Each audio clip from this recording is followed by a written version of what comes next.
सो जय हिंद एवरीवन। आज हम लेके आए हैं आपके लिए फिर से एक ICGJD का मॉडल पेपर। इस मॉडल पेपर में होने वाले 25 बेहतरीन सवाल और इसको आपके समय के साथ एक्यूरेसी के साथ करने की कोशिश करनी है। तो बढ़ते हैं जल्दी से मॉडल पेपर की ओर। उससे पहले आपकी जो इंक्वायरीज आ रही हैं बैचेस को लेकर के, उसको मैं बता दूं जल्दी से कि बैचेस में इस समय लिमिटेड ऑफर चल रहा है। आपको हेल्पलाइन नंबर है 9696330033। इस पे कॉल करके आप हेल्पलाइन नंबर पे अपने बैचेस के बारे में इंफॉर्मेशन ले सकते हैं, चाहे ऑनलाइन चाहे offline, with pure proper facilities. जैसे एयरफोर्स में, ICG में, एयरफोर्स में बेसिकली जैसे कि अगर आप फाइनल GD तक का पूरा प्रिपरेशन का कोर्स यहाँ तक होता है, प्रॉपर बुक्स के साथ ग्रुप डिस्कशन सब कुछ इंक्लूडेड है। तो देर ना करें, जल्दी से हेल्पलाइन नंबर पे जरूर कॉल कर लें।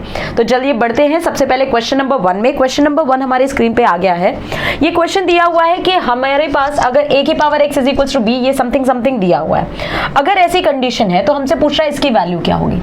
अगर हम इसको सॉल्व करें तो 1/xy + yz + zx, और अगर अंदर हम सॉल्व करेंगे, एलसीएम लेंगे तो yz + xz + xy upon x + xyz आ जाएगा। कितना आ जाएगा? xyz आ जाएगा। और अगर आप देखेंगे यहां पे ये चीज, तो ये ऊपर और नीचे डिनोमिनेटर और न्यूमरेटर कैंसिल हो जाएगा। कितना बचेगा? 1/xyz बचेगा। अगर xyz बचेगा बच्चों, तो यहां से x की वैल्यू ले लेते हैं। अगर हम दोनों तरफ log ले लें तो हमें क्या मिलेगा? हमें मिलेगा x log a = log b, यानी कि x की वैल्यू आ जाएगी log b/log a। और सिमिलरली हमारे पास y की वैल्यू आ जाएगी log c/log b बाय सिमिट्रिसिटी, और z की वैल्यू आ जाएगी log a/log c। और अगर आप तीनों को मल्टीप्लाई करेंगे, x y z को मल्टीप्लाई करेंगे, तो सब कुछ कैंसिल हो जाएगा, 1 आएगा। इसलिए 1/1 आंसर होगा 1, which is option number C is the correct answer. हमेशा ऐसे क्वेश्चन में तुरंत x y z की वैल्यू निकालिए by taking the log and then put in the option, you will get the answer. Got it? Next question आपकी screen पे है। यहाँ पे बोला है R एक रिलेशन है जो कि इंटीजर पे है। अगर a - b 5 से डिविजिबल है कि नहीं है, a - b 5 से डिविजिबल होगा, रिलेशन बताना है। तो आप एक बात देखिए कि a is related to a देखना पड़ेगा रिफ्लेक्सिव के लिए। तो आप देखिए a - a यानी 0 इज डिविजिबल बाय 5। हाँ जी मैम, 0 इज डिविजिबल बाय 5, इसलिए रिफ्लेक्सिव तो है ही है, स्वतुल्य है। अब देखते हैं, अगर a - b belongs to r, मान लेते हैं a b belongs to r, तो a - b जो होगा वो 5 से विभाजित होगा। तो आप बताओ b - a भी तो 5 से विभाजित होगा, बस माइनस टाइम्स आ जाएगा आंसर। इसका मतलब ये हुआ कि b, a belongs to r। तो ये सममित भी हो गया, सिमेट्रिक भी हो गया, रिफ्लेक्सिव भी हो गया और सिमेट्रिक भी हो गया। ट्रांजिटिव में देखते हैं, अगर a - b 5 से डिवाइड हो जाएगा और b - c 5 से डिवाइड होगा, तो क्या a - c 5 से डिवाइड होगा? बिल्कुल होगा बच्चों। आप एग्जाम्पल ले लो ना, 15, 20, 25 ले लो, 5 के अंतर का आप एग्जाम्पल लोगे, यू विल गेट कि हाँ भाई मैम ये डिवाइड होगा। इसलिए ये ट्रांजिटिव भी है, संक्रामक भी है। इसलिए अगर ये तीनों है तो ये रिलेशन क्या होगा? इक्विवेलेंस रिलेशन होगा, रिफ्लेक्सिव, सिमेट्रिक और ट्रांजिटिव होगा। चलिए बढ़ते हैं अगले सवाल की ओर। A sum of n terms of AP is इतना। n टर्म्स यानी कि आप सबसे पहले इसमें S1 निकाला करो। अगर S1 निकाला, n की वैल्यू 1, क्योंकि S1 बराबर T1 होता है, तो यहाँ पे टर्म का ही पूछ रहा है, तो 1 रखने पे क्या आ जाएगा? यहाँ पे 5 आएगा। आप ऑप्शन में जाइए, 1 रखिए r की जगह, जहां पे भी 5 आ जाए वही आंसर होना चाहिए। बट ध्यान दीजिएगा कि एक ही आंसर में 5 बनना चाहिए। अगर 2 जगह बने या 3 जगह बने तो आपको 2 रख के चेक करना है। मैं बताती हूँ कैसे। अगर हमने r की जगह 1 रखा तो यहाँ पे क्या हो जाएगा? ये भी 5 आ जाएगा, ये भी 5 आ जाएगा, ये भी 5 आ जाएगा।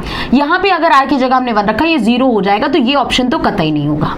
अब हमें आगे का रिसर्च करना है। जैसे S2 निकालें, अगर n की जगह 2 रखें तो S2 क्या होता है? T2 + T1 होता है। तो यहाँ पे अगर हमने S2 निकाला तो 2 रखने पे अपने को क्या मिलेगा? ये हो जाएगा 12 + 4 16, यानी T2 की वैल्यू, क्योंकि T1 5 है, T2 की वैल्यू कितनी आनी चाहिए? 11। यानी n की जगह, r की जगह आप 2 रखिए, जहां पे 11 आ जाए वही आंसर। सेकेंड टर्म, ये टर्म दिया हुआ है ना, तो सेकेंड टर्म देखना है, 2 रखते हैं। अगर हमने यहां पे 2 रखा तो ये हो जाएगा 4 प्लस, और ये तो सेम चीज आ जाएगी, यानी नहीं ये तो 16 आ जाएगा, ये आंसर नहीं होगा।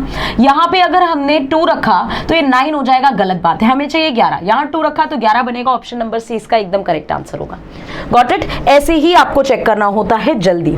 इसने बोला है number of ways in which 4 boys and 3 girls can be seated so that boys and girls sit alternate. इसका सिंपल सा तरीका मैंने बता रहा है, अगर 4 लड़के 3 लड़कियां, 4 लड़के 4 लड़के बराबर नंबर होंगे, अगर जैसे कि 4 लड़के और 4 लड़कियां होती, 4 होते, तो कैसे लिखते हैं? ऑल्टरनेट, यानी एकांतर में कैसे लिखा जाता है? 2 into 4 फैक्टोरियल 4 फैक्टोरियल होता। अगर ये 4 होते, अगर बराबर नहीं है तो इसका आंसर और आसान तरीके से 2 मल्टीप्लाई नहीं करते, बस दोनों का फैक्टोरियल लिख देते हैं। आंसर कितना हो जाएगा? 24 into 6 यानी 144। ऑप्शन नंबर डी इसका एकदम करेक्ट आंसर होगा। अगले प्रश्न की ओर बढ़ते हैं। नेक्स्ट सवाल हमारा ये है कि इस चीज की वैल्यू क्या होगी। अरे यार, हमें पता है कि 8C0 हमेशा इवन वाला, एक जनरल टर्म आप याद रखो बच्चों, क्या कि NC0 plus NC2 plus NC4 dot dot dot ये बराबर होता है NC1 NC3 NC5, यानी इवन वाले जो होते हैं वो ऑड वालों के बराबर होते हैं। अगर मैं ऑड वालों को उठा करके इधर माइनस कर दूंगी तो रिजल्ट कितना आएगा? 0। इसलिए आप याद रखिए कि odd even odd even odd ऐसे कभी भी माइनस में दे तो आंसर हमेशा आपका 0 आएगा, इस बात का ध्यान रखिए, क्योंकि इवन वाले और ऑड वालों का सम क्या होता है? आपस में बराबर, जितना प्लस हो रहा है उतना ही माइनस हो जा रहा है, तो आंसर 0। नेक्स्ट क्वेश्चन की तरफ चलते हैं। एक हस्बैंड और वाइफ इंटरव्यू में जाते हैं जहां पर for 2 vacancy in the same post, 2 जगह खाली है, किसी कंपनी में जाते हैं इंटरव्यू के लिए हस्बैंड और wife. The probability that the husband selection is 1/5, husband select हो जाए इस बात की प्रोबेबिलिटी 1/5 है, ठीक है, और वाइफ सिलेक्ट हो जाए इस बात की प्रोबेबिलिटी 1/3 है। What is the probability that only one of them is selected, केवल एक सिलेक्ट हो, यानी या तो हस्बैंड सिलेक्ट हो जाए वाइफ फेल हो जाए, या फिर वाइफ सिलेक्ट हो जाए हस्बैंड फेल हो जाए, यही तो केस है, दोनों में से किसी एक को ही नौकरी देगा। तो हस्बैंड के फेल होने की कंडीशन क्या होगी? हस्बैंड के फेल होने की 5 में से एक बार सफल होता है तो 5 में से 4 बार फेल हो जाएगा, 5 में से एक बार वाइफ सफल होती है तो 3 में से एक बार सफल होती है तो 3 में से 2 बार क्या होगी? वाइफ फेल कर जाएगी। बस वो रख देते हैं सारी वैल्यू, ये कितना हो जाएगा? 1/5। वाइफ फेल हो जाए इसकी प्रोबेबिलिटी 2/3 प्लस वाइफ पास हो जाए 1/3, हस्बैंड फेल हो जाए 4/5। आंसर हो जाएगा 2/15 प्लस 4/15 यानी 6/15। अगर हम इसे 3 से काट देंगे तो आंसर आ जाएगा 2/5। 2/5 यानी ऑप्शन नंबर बी इसका एकदम करेक्ट आंसर होगा। ठीक है, चलिए अगले प्रश्न की ओर। अगले प्रश्न की ओर बढ़ने से पहले हम आपको बता दें हमारे लर्निंग ऐप के बारे में। लर्निंग ऐप में इस समय लिमिटेड ऑफर चल रहा है, ऑनलाइन वाले बच्चे, बहुत ही अफोर्डेबल प्राइस चल रहा है। तो जितने लोग भी इसका पार्ट बनना चाहते हैं वो जल्दी से जल्दी इस हेल्पलाइन नंबर पे कॉल कर लें, क्योंकि यहाँ से आपको सारी इन्फॉर्मेशन मिल जाएगी, कौन सा बैच कब स्टार्ट हुआ, क्या पढ़ाया जाता है, सारी चीज, क्योंकि जितने भी आपके डाउट्स होंगे वो सारे के सारे इस फोन नंबर के थ्रू आपके क्लियर करा दिए जाएंगे। तो लेट मत करो बच्चों, क्योंकि आप देर में उठते हो, लेट मत करो, तुरंत अवेल करो इस ऑफर को, वरना देर आए दुरुस्त आए वाले काम होंगे। चलो अगली बात, अगला क्वेश्चन हमारा ये है कि अगर ये वैल्यू है 0 से 2π के बीच में, इसकी कितनी वैल्यू आएगी। अच्छा देख लेते हैं, साइन स्क्वायर थीटा 1/4 हो जाएगा, तो साइन थीटा की वैल्यू आ जाएगी हमारी प्लस माइनस 1/2। यानी अगर मैं 0 से 2π तक का ग्राफ ड्रॉ करूं साइन का, तो 1/2 एक यहाँ आएगा और एक माइनस 1/2 यहाँ आएगा, यानी ग्राफ 2 बार ऊपर और 2 बार नीचे आएगा। और क्योंकि आपको पता है कि 2 बार पॉजिटिव वैल्यू साइन की आएगी और 2 बार नेगेटिव वैल्यू साइन की आएगी 1/2, तो कितने बार सॉल्यूशन मिलेगा? 4 बार मिलेगा। फर्स्ट और सेकंड क्वाड्रेंट में पॉजिटिव 1/2 आ जाएगा, थर्ड और फोर्थ क्वाड्रेंट में नेगेटिव 1/2 आ जाएगा, इसलिए आंसर इसका सी ऑप्शन एकदम करेक्ट होगा। अगला सवाल इनवर्स ट्रिग्नोमेट्री का, बहुत ही आसान सवाल, बच्चों ध्यान से सुनो।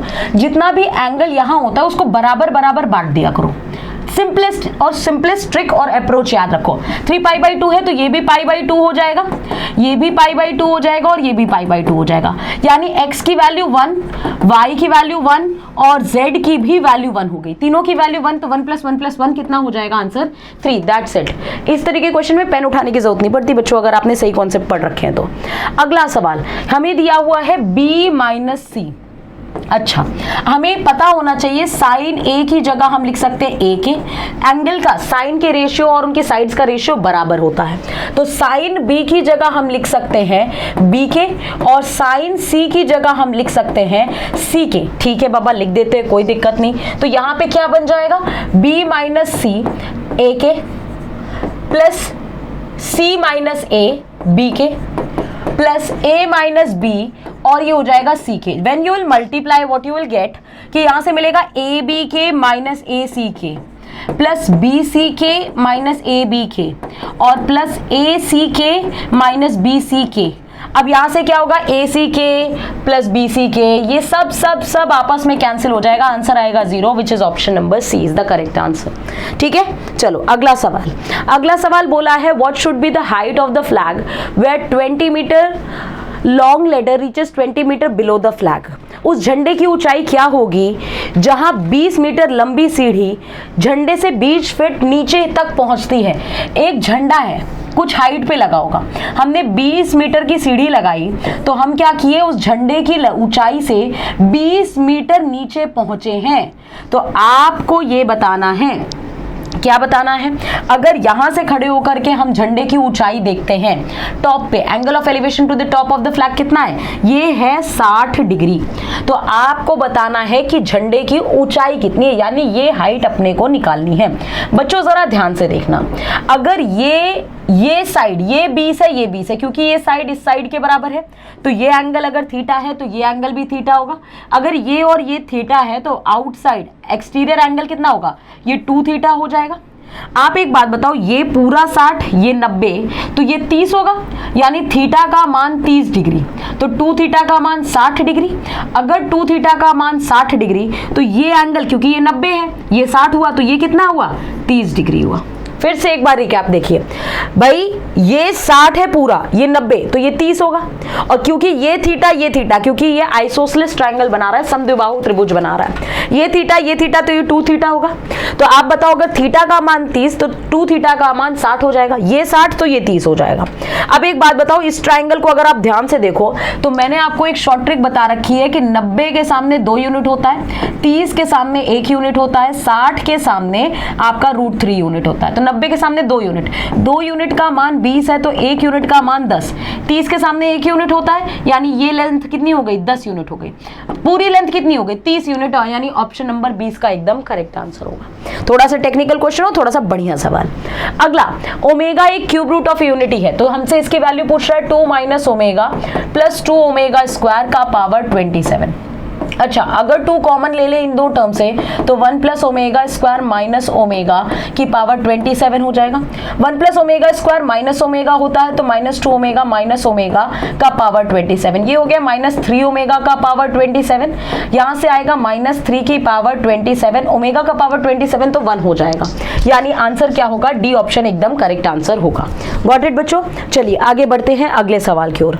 अगला सवाल अगर हम देखें तो यहाँ पे दिया हुआ है कि x + a एक फैक्टर है। x + a फैक्टर होने का मतलब x का वैल्यू -a रखने पे ये भी 0 के बराबर हो जाएगा, ये भी 0 के बराबर हो जाएगा। भाई यही तो होता है उसके हल, यानी गुणनखंड का रूप, यानी कि ये कितना हो जाएगा a² + px + x की जगह a रखना है प्लस q का मान 0 होगा और यही वैल्यू हो जाएगी a² + al - al। यहाँ माइनस रखना पड़ेगा बच्चों, क्योंकि x की जगह हमने -a रखा है, -al + m, क्योंकि दोनों 0 के बराबर है तो दोनों आपस में बराबर होगा, a² कैंसिल हो जाएगा, a वाली टर्म एक तरफ ले जाते हैं तो l - p हो जाएगा और यहाँ से हो जाएगा m - q, तो a की वैल्यू आ जाएगी m - q upon l - p।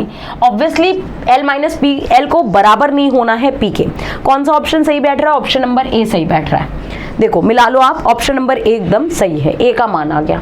बात समझ में आई? फैक्टर देने का मतलब है कि आपको सीधा सीधा सा वहां से x की वैल्यू निकाल के इसके में रखनी है, और अगर हमने फैक्टर रख दिया है तो आंसर 0 के बराबर हो जाता है, और क्योंकि दोनों 0 के बराबर तो दोनों आपस में भी बराबर। ए और बी अगर सिमेट्रिक है तो symmetric of same order, then A B is, अगर ए और बी सिमेट्रिक है तो ए और बी सिमेट्रिक कब क्या होंगे? हमेशा सिमेट्रिक होंगे। देख लेते हैं, ए अगर सिमेट्रिक है तो ए बराबर ए ट्रांसपोज होगा, और बी भी अगर सिमेट्रिक है तो बी बराबर बी ट्रांसपोज होता है। वैसे तो ऑलरेडी इस पॉइंट को हम पॉइंट्स में नोट्स में लिखा देते हैं आपको कि ए बी तभी सिमेट्रिक होगा जब ए बी बराबर बी ए होगा। ये बहुत इंपॉर्टेंट पॉइंट है। कैसे आता है ध्यान से देख लीजिए। अगर ए बी का सिमेट्रिक दिखाना है तो ए बी बराबर ए बी का ट्रांसपोज होना चाहिए। देखते हैं, अगर ए बी के ट्रांसपोज को सॉल्व करें तो कितना होगा? बी ट्रांसपोज ए ट्रांसपोज, और क्योंकि बी ट्रांसपोज बी के बराबर है, ए ट्रांसपोज ए के बराबर है, लेकिन B A is not equal to A B. Matrix में बी ए कभी भी ए बी के बराबर नहीं होता है। अगर बी ए बी के बराबर होगा तभी ये संभव है। तो वही चीज कह रहा है कि अगर बी ए बराबर हो जाए ए बी के तो ये हम प्रूफ कर देंगे कि भाई क्या है कि ए बी का ट्रांसपोज ए बी के बराबर है, तो ए बी सिमेट्रिक हो जाएगा। तो ये सिमेट्रिक होगा, लेकिन कब सिमेट्रिक होगा? जब ए बी बराबर बी ए हो तभी ये संभव है, अदरवाइज ये संभव नहीं है। बच्चों इस बात का ध्यान रखिएगा। आगे बात करते हैं बुक्स। बुक्स एकमात्र ऐसा सोर्स जिसमें आपको प्रॉपर नॉलेज मिल जाए, कंबाइंड रिसोर्सेज। ये बुक्स वो हैं जहां पे हमें ये चीज क्लियर होगा कि किस तरह के क्वेश्चन आते हैं पेपर में। अक्सर बच्चे, क्योंकि एयरफोर्स में तो खासकर ये हालत है कि एयरफोर्स में क्वेश्चंस आपके क्लियर नहीं हो पाते क्योंकि पेपर तो आउट होता नहीं है। एयरफोर्स, नेवी, आईसीजी, तो बेसिकली आपको इन सारे पेपर्स के थ्रू, इन बुक्स के थ्रू एक आइडिया लगता है कि पेपर कैसा बनता है। एक बुक आपके पास अल्टीमेट सोर्स होनी चाहिए जो आपको सफलता दिला दे। Miscellaneous question plus topic wise question और एक्सपेक्टेड क्वेश्चंस का कलेक्शन। इन बुक्स को जल्दी से अवेल करिए क्योंकि एक मात्र बुक लीजिए और सारी प्रॉपर प्रिपरेशन कंप्लीट हो जाएगी आपकी। बढ़ते हैं अगले सवाल की ओर। नेक्स्ट सवाल हमारा ये है कि the mean of odd numbers. Mean, माध्य कैसे निकलता है भाई? योग, सम upon total number of terms. Terms कितने हैं हमारे? n। तो विषम संख्याओं का ऑड क्या होता है? n स्क्वायर अपॉन n, यानी ऑप्शन हो जाएगा ए। ठीक है, इफ ऑड टर्म्स का सम n स्क्वायर होता है। अगर हमसे यहाँ पे इवन टर्म्स का पूछता तो इवन टर्म्स का जो सम होता वो हमारा होता है n इंटू n+1 होता है। प्रथम n प्राकृतिक संख्याओं का योग, प्रथम n प्राकृतिक संख्याओं के वर्गों का योग, प्रथम n प्राकृतिक संख्याओं के घनों का योग, ये सारी चीजें बड़ी ही ज्यादा इंपॉर्टेंट है। आगे बढ़ते हैं नेक्स्ट सवाल की ओर। नेक्स्ट सवाल में हमें ये दिया हुआ है, what is the equation of line which passes through इतना and is perpendicular to the line इतना। उस रेखा का समीकरण जो इस बिंदु से होकर जाता है और इस रेखा पे लंबवत है। आप एक बात बताओ, आपको एकदम सिंपल तरीके से पता होनी चाहिए कि ax plus by plus c अगर इक्वल्स टू 0, ये कोई लाइन है। तो लाइन L2 अगर लिखा है ax plus by plus C1 कुछ लिखा हुआ है अगर 0 है, और एक और लाइन ले लेते हैं L3 bx minus ay plus C2 is equals to 0 दिया हुआ है। तो आप ये कहोगे कि L1 हमेशा, L1 जो होगी ये पैरेलल होगी L2 के। बच्चों L1 पैरेलल होगी L2 के जब दोनों सब कुछ सेम हो, बस कांस्टेंट बदल जाए, यानी दोनों आपस में समांतर हैं। लेकिन L1 जो है वो परपेंडिकुलर है L3 के। यहाँ पे क्या है, ये यहाँ आ गया कोफिशिएंट, y का कोफिशिएंट x के पास चला गया, प्लस था तो माइनस आ गया, माइनस होता तो प्लस हो जाता। यानी जब कोफिशिएंट चेंज हो जाए और साइन बदल जाए तो वो परपेंडिकुलर की कंडीशन बन जाती है। हमें एक ऐसी रेखा ढूंढनी है जो इस रेखा पे लंबवत हो। अगर इस रेखा पे लंबवत हो तो वो कैसी दिख रही होगी? वो दिख रही होगी 4x माइनस 3y टाइप की। 4x माइनस 3y कहाँ दिख रहा है? ऑप्शन नंबर ए में दिख रहा है। बात खत्म हो गया। आप चाहो तो ऑप्शन से उठा करके सेटिस्फाई करा के भी चेक कर सकते हो। आप ऑप्शन को उठाओ, सेटिस्फाई करो तो भी होगा आंसर। ऑल्दो पॉइंट परपेंडिकुलर की कंडीशन भी आपको देखनी है कि परपेंडिकुलर की कंडीशन के लिए ये संभव होता है। आगे अगला क्वेश्चन बोला है द इक्वेशन इतना रिप्रेजेंट्स अ सर्कल। ये इक्वेशन एक सर्कल कब दर्शाएगी? भाई इसकी कंडीशन क्या होती है 2D में? जब a बराबर b हो जाए और h का मान बराबर क्या हो जाए? 0 हो जाए। तो यानी कि ऑप्शन नंबर सी इसका एकदम, ये तो कंडीशन बेस्ड क्वेश्चन है। नेक्स्ट क्वेश्चन यहाँ पे दिया हुआ है कि OA वेक्टर ये है, OB वेक्टर ये है, C एक पॉइंट है AB पे, तो हमसे ये पूछा जा रहा है कि इसकी वैल्यू क्या होगी। अच्छा, AB वेक्टर दिया हुआ है 2 टाइम्स ऑफ BC वेक्टर के। AB वेक्टर यानी B vector minus A vector. और यहाँ से 2, BC वेक्टर क्या होगा, C vector minus B vector हो जाएगा। अच्छा, हमसे पूछ रहा है AC वेक्टर की बात। AC वेक्टर क्या होता है बेटा, C vector minus A vector होता है। आप आंसर में देखो हर जगह A B दिख रहा है, यानी C का मान रख देना चाहिए हमें। यहाँ से C का मान निकालते हैं और रख देते हैं, तो यहाँ से कितना आएगा, B vector minus A vector is equals to 2C vector minus 2B vector. 2B vector को इधर लाएंगे तो 3B vector minus A vector upon 2 is equals to C vector आएगा। उसमें उठा के रख देते हैं, क्योंकि AC वेक्टर क्या होगा, C vector minus A vector. C vector की जगह अगर हम रखेंगे 3B vector upon 2 minus A vector upon 2 minus A vector minus A vector. LCM लो बेटा, कितना आ जाएगा, 3B vector minus 3A vector हो जाएगा अपॉन 2, और 3 अगर कॉमन लोगे तो 3/2 B vector minus A vector. ये ऑप्शन नंबर डी करेक्ट होगा। 3/2 B vector minus A vector, option number D इसका एकदम करेक्ट जवाब होगा। आगे बढ़ते हैं, हम बात करते हैं आपके लिए बुक्स के लिए और अवेलेबिलिटी चैप्टर वाइज एग्जाम्पल्स। अगला क्वेश्चन हमारा क्वेश्चन नंबर 18 क्या है, अगर A वेक्टर ये दिया हुआ है IJ के यूनिट वेक्टर है, तो हमसे पूछ रहा है इसका मान क्या होगा, मॉडुलस का अंडर रूट। अच्छा, A वेक्टर कुछ मान लेते हैं ना, A1 I cap plus A2 J cap plus A3 K cap. अगर वेक्टर ये है तो इसका क्रॉस I के साथ क्या होगा, क्रॉस अगर करेंगे तो I क्रॉस I तो 0 हो जाएगा। A2 J cross I minus K cap होता है, प्लस K क्रॉस I क्या होता है, J कैप होता है। ये आ गया आपका किसका, ये आ गया मान आपका A vector cross I vector.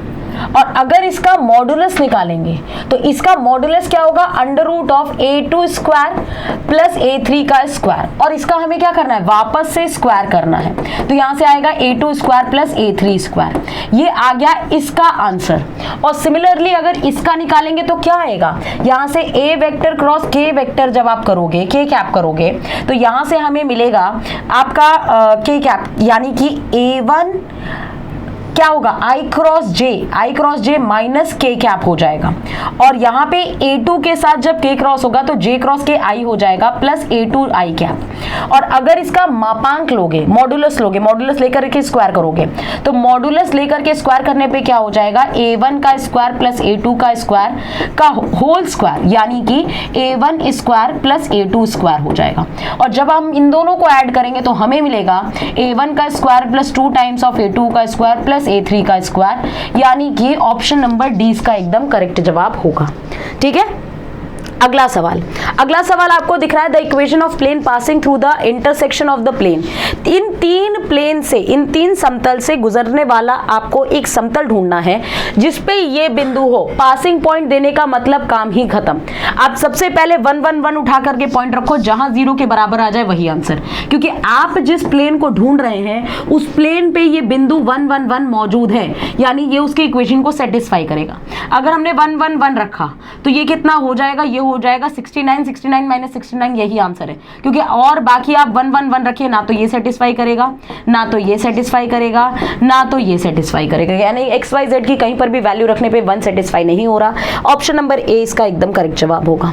Next question देखते हैं, साइन एक्स रेंज पूछ रहा है, तो आपके लिए तो बड़ा आसान काम है। A sine x plus b cos x का मैक्सिमम वैल्यू क्या होता है, इसकी मैक्सिमम वैल्यू होती है under root of a square plus b square, और मिनिमम वैल्यू क्या होती है, कम से कम वैल्यू क्या होती है, minus under root a square plus b square. Minus से प्लस, यही तो रेंज है, मिनिमम वैल्यू से लेकर के मैक्सिमम वैल्यू तक जाना, इसी को तो रेंज कहते हैं, इसलिए ऑप्शन नंबर डी इसका एकदम करेक्ट जवाब होगा।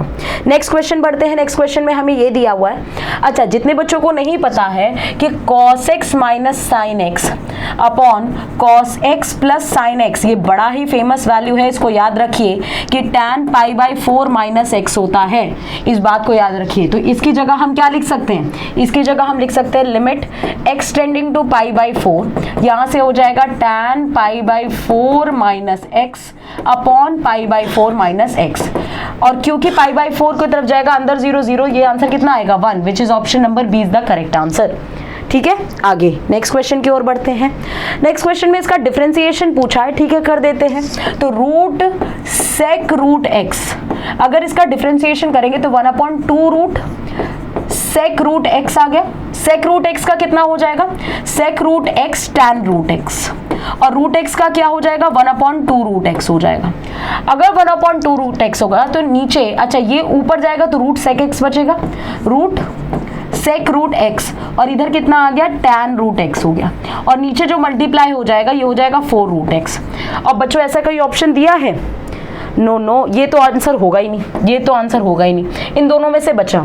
अब यहाँ रूट नहीं दिया हुआ, अच्छा साइन के टर्म में दिया हुआ है। अगर साइन के टर्म में दिया इसको बदल देते हैं। अगर इसको लिखेंगे sine root X upon cos root X, cos root X ऊपर जाएगा तो सेक में बन जाएगा, ये हो जाएगा सेक रूट एक्स की पावर 3/2, और ये हो जाएगा sine root X upon 4 root X, यानी कि ऑप्शन नंबर ए इसका एकदम करेक्ट जवाब हो जाएगा। tan रूट एक्स को आप लिख दीजिए sine root X upon cos root X, 1/cos root X sec root X होता है, दोनों की पावर ऐड होगी तो पावर में बन जाएगा 3/2। अगला सवाल 23, यहाँ पे दिया है कि ये फंक्शन डिक्रीजिंग कब होगा। डिक्रीजिंग का मतलब ये है बच्चों कि यहाँ पे f' जो होना चाहिए वो लेस देन 0 होना चाहिए। अगर लेस देन 0 होना चाहिए तो आप इसको डिफरेंशिएट करो, ये कितना हो जाएगा cos x minus b is less than 0, less than 0 हो जाएगा। यहां से आ जाएगा cos x is less than b, और cos x का अधिकतम मान क्या होता है, cos x का रेंज होता है आपका -1 से 1, यानी अधिकतम मान 1 से भी cos x से बड़ा होना, यानी 1 से भी उसके अधिकतम मान से भी बड़ा होना, यानी b हमेशा 1 से क्या होगा, बड़ा होगा। b is greater than 1, b is greater than 1, यानी option number C is the correct answer.